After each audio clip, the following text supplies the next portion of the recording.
Hello students, so today I am going to start the explanation of the chapter India's struggle for freedom. Okay, in the last chapter we already read that the movement had already been started by the soldiers and the other group of society. Now in this chapter we will learn how they faces so many struggle towards the freedom. So let's start the chapter. The revolt of 1857 failed, but resentment against British rule continued to fester. Okay, we already read that the 1857 का जो moment था that was completely failed, but जो resentment था, जो गुस्सा था लोगों के अंदर for British against British rule, that was fester. That was fester means that was developing day by day. In different parts of the country, people protested and agitated against the injustice they face under the British. ठीक है, अभी भी क्या हो रहा था, पूरे देश में लोग क्या कर रहे थे, प्रोटेस्ट कर रहे थे, विद्रोह कर रहे थे, किसके खिलाफ, ब्रिटिश के खिलाफ.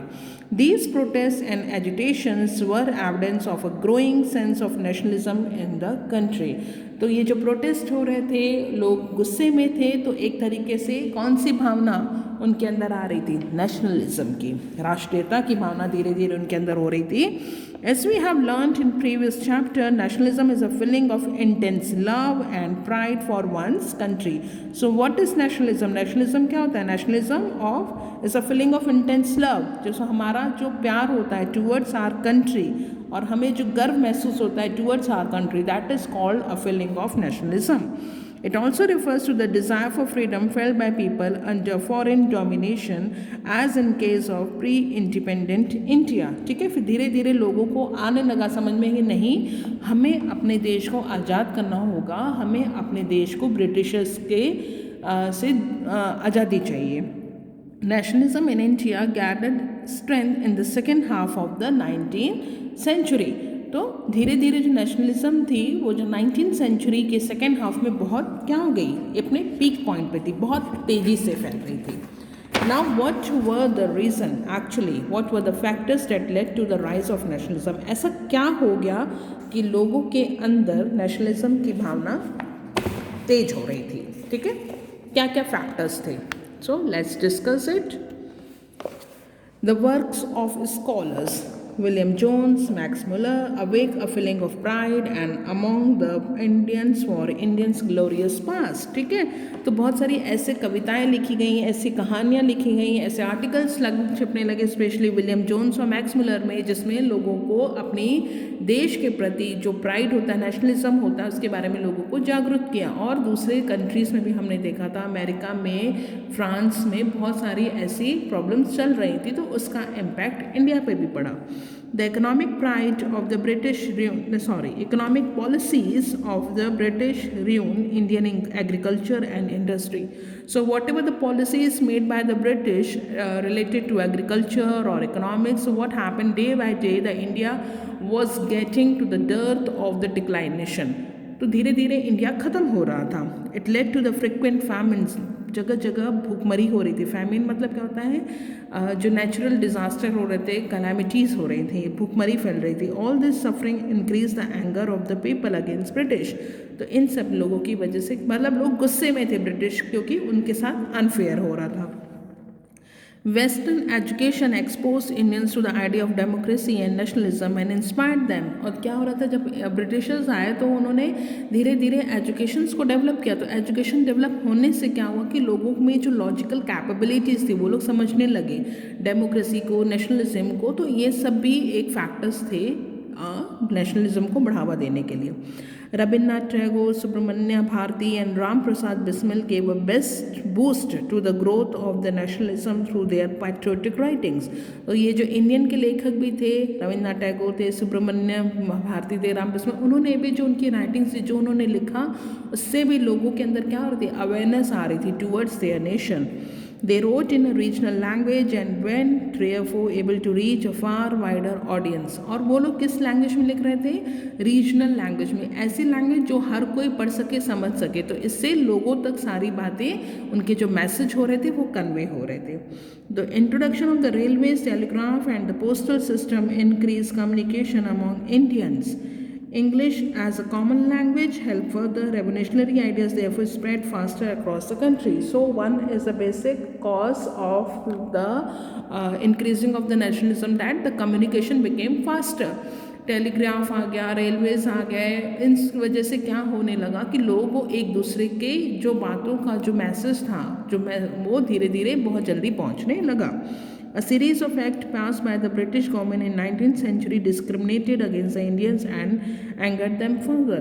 और ऐसे एक्ट कुछ इन्होंने पास किए ब्रिटिशर्स ने जिससे क्या था कि इंडियंस को डिस्क्रिमिनेट किया जाता. डिस्क्रिमिनेट मतलब ब्रिटिशर्स को अलग फैसिलिटीज़ दी जाती थी, इंडियंस को अलग दी जाती थी, इंडियंस को डिस्क्रिमिनेट करने लगे, मतलब भेदभाव करने लगे. तो इसकी वजह से भी लोग नाराज़ थे. The Indian Arms Act 1878 forbade Indians from possessing arms. ठीक है. The Vernacular Press Act forbade proactive writing against the government in vernacular language. तो दो ऐसे एक्ट आए. एक 1878 में इंडियन आर्म्स एक्ट, इसमें क्या था कि इंडियन सोल्जर्स को जो बहुत ही जो अच्छे वेपन्स होते हैं वो नहीं रख सकते थे. ठीक है. और वर्नाकुलर प्रेस एक्ट में क्या हो गया था कि ये हो गया था कि जो राइटर्स थे वो रीजनल लैंग्वेज में राइटिंग्स नहीं लिखेंगे. तो ये सब होने से भी क्या हो गया कि लोगों के अंदर बहुत गुस्सा था क्योंकि उनकी फ्रीडम कंप्लीटली धीरे धीरे जा रही थी. The Ilbert bill propose the Europeans B tried by Indians जज to. When the Europeans protest against this, the bill was amended before being passed in 1884. This declaration angered the Indian further. ठीक है. तो Ilbert bill में क्या था? Propose that Europeans B tried by Indian जज to. जो Europeans थे जो बी ट्राइड बाय इंडियन जज टू, जो इंडिया के जज थे, मतलब वो किसके अधीन थे? पूरी तरीके से यूरोपियन कंट्रीज़ के अगेंस्ट अधीन थे और वो अपनी तरीके से कुछ भी न्याय नहीं कर सकते. तो इसकी वजह से भी, इस डिस्क्रिमिनेशन की वजह से भी लोगों के अंदर गुस्सा था. In 1878, the age of appearing for the civil service examination was reduced from 21 to 18. This made it even more difficult for Indians to compete with the British. और जो competition exams की एज थी उसको भी कम कर दी गई.